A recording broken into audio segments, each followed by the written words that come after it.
fine. So yeah, women mantra. I may not be telling that this is just mine. Could be relating to many other women.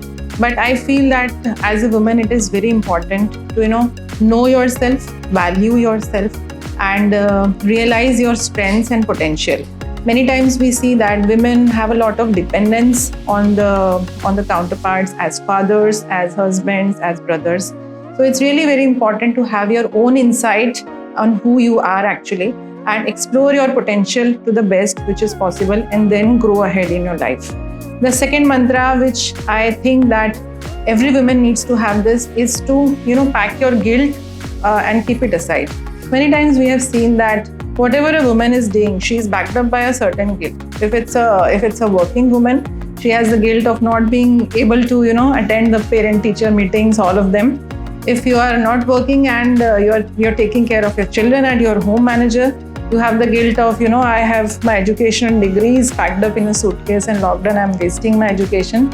So whatever you do with your own wish, your confidence, and keep the guilt aside for a while.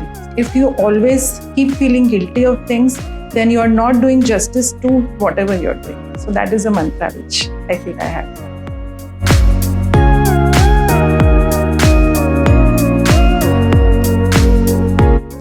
Yeah, so afraid, I will not say afraid of failures, but everybody is a little anxious about failures.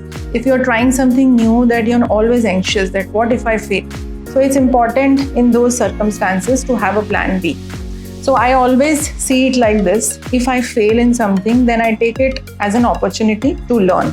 And there is something positive in every failure also. You get to learn so many things. And I always keep it in mind that if it doesn't work out, then what next? What is a plan B?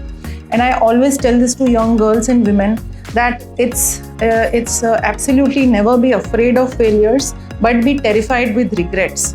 So, giving away is the beginning of regret. If you fail, it's okay. You will have that feeling that it's okay, I at least tried. But if you don't give a try, then you will always be terrified with the regret in yourself that I did not give a try at that particular moment. So I always do it like this, that I don't want to be into a regret. So let me try and explore that how best I can give my potential into it.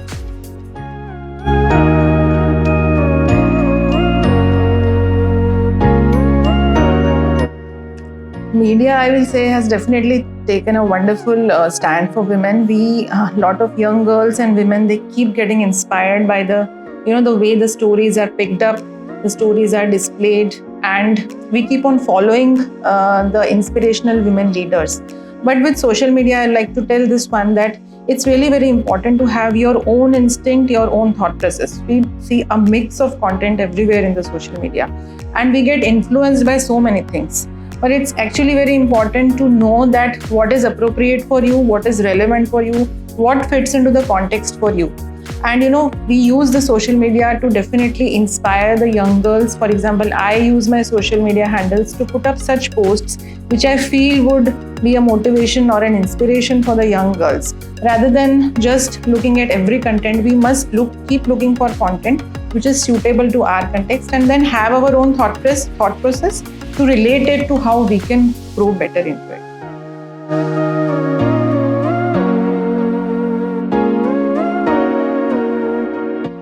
So yeah, this is a very relevant question. I was just going through a definition, what is the ideal definition of a good girl, good woman. And the definition was so big and so huge that there were so many things involved in it. So it goes like this: a good girl, a good woman is kind, polite, humble, obedient, who fulfills all the responsibilities and duties. And it is very difficult to remember also. So nowhere the definition mentions she is aspirational or confident or insightful. So a lot of good qualities are there in the definition, but a lot of them are missing also in the definition.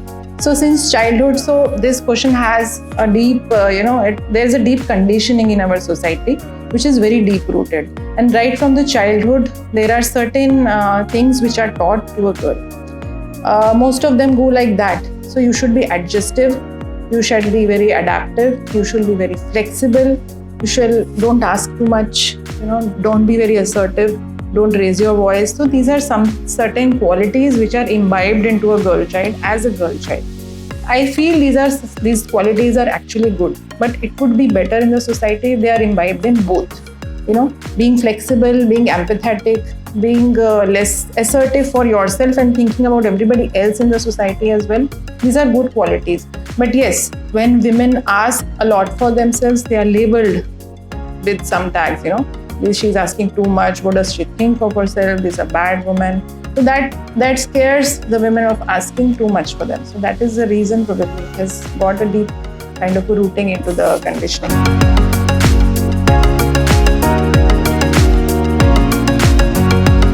This is a difficult question. So, when I was born in a very fortunate family, and my parents were always very supportive. But now when I think about my younger self, I always remember that this was one line which they always told me, that you are as good as boys for us. So that time, probably I did not understand the actual meaning, but now I relate that when they told this to me, I took it in a context that boys are always good and I am as good as them. So I always entered into a competitive kind of a thing. So I had in school, I had a boy who was my competitor into education. So come what may, I would never come second with a boy, So this entered into my mind that I have to compete against boys. To my younger self, I would like to say that it's not about competing with the other gender. It's about complementing each other's strengths and building a better society. So as a young individual, I did not understand the whole context, but I understood that boys are good and I have to be as good as them. I have to be better than them. So that's my suggestion to my younger self.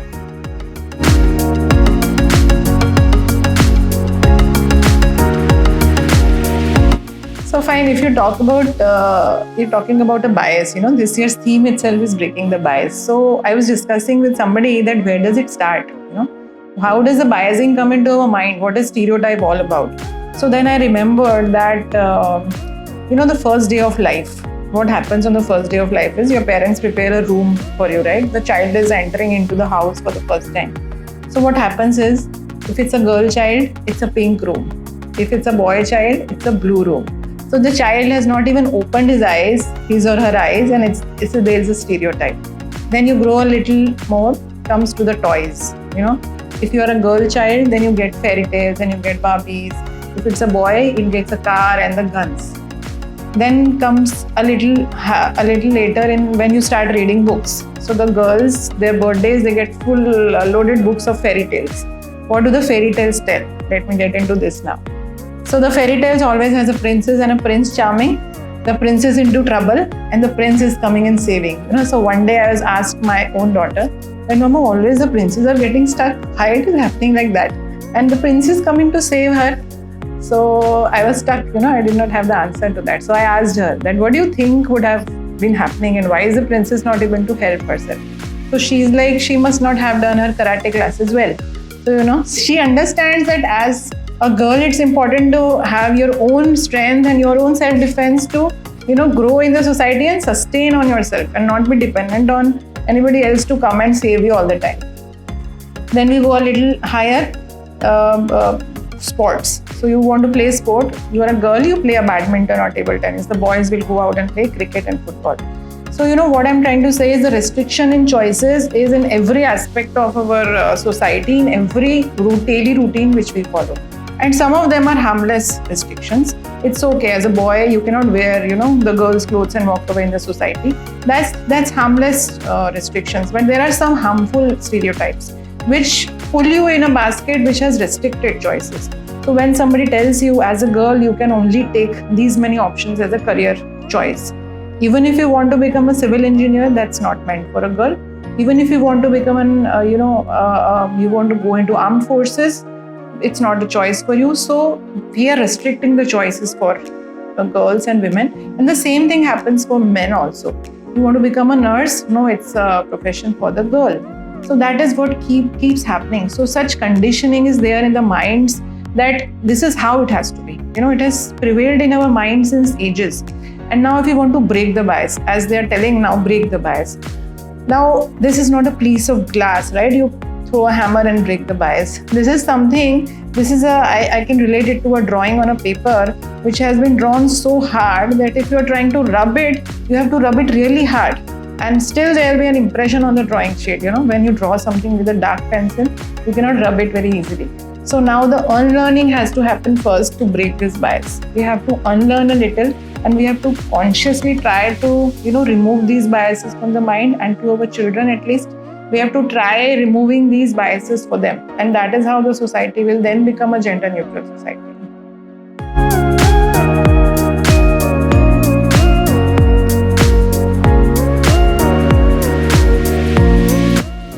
This balance and perfection, these two, I will say, are the enemies of women.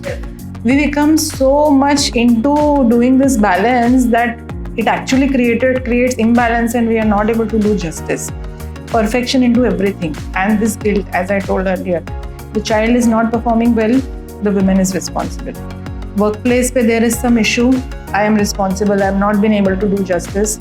At home, something goes wrong, the food is not cooked well, I'm not able to do justice to my home, I'm not able to do anything. So, this kind of, taking the ownership for every single thing is into the mind of women. So she is like a super lady. She wants to manage everything, wants to manage the child perfectly well, the home perfectly well, the work perfectly well. In this race of perfection, sometimes we lose the balance, and that is what creates a lot of difficulties. Now imagine a situation in which everybody associated with the woman are trying to ease out things for her. So everybody is trying to help the child when she is not home, trying to manage the home affairs when she is not around. If that kind of a situation happens, that the woman is also at ease to focus at all the things together. Women are extraordinary multitaskers. They can manage everything perfectly well. There is no doubt about it. But there are circumstances and situations which are challenging, which are difficult. And at times we lose our perfection. So even the women need to learn. Even I also need to learn this, that sometimes it's okay not to be perfect. In everything. Imperfections are a beautiful part of our life. Sometimes it's okay if the child has scored well. It's okay if you're not been able to be with the child for a long time. It's okay if you've not been able to complete an assignment in the office at a time, and you have to let go certain things. So every woman needs to learn this, that imperfections are a part of our life. We all want to be perfect, and that is the ideal way to have life. But in balancing everything, we just lose ourselves somewhere. So then taking proper care of you, valuing yourself, that just gets lost. So it's important to balance everything, but then it's important to balance you also along with it.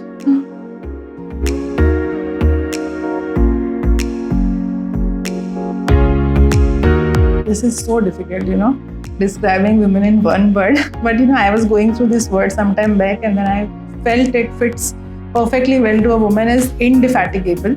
So this word means that you are not capable of getting fatigued or getting tired. You will always run behind the task unless and until you have completed it. So you will work 24 hours for a task and you will get it done. So this is a quality which I have personally seen in thousands of women working with us here in the university. And we have seen this comparatively. To give a task to a woman, she will go behind it, she will pursue everything, she will put her heart out and complete it. So with absolute dedication, she will just do it, balancing everything around. So this is, I felt that describes the woman.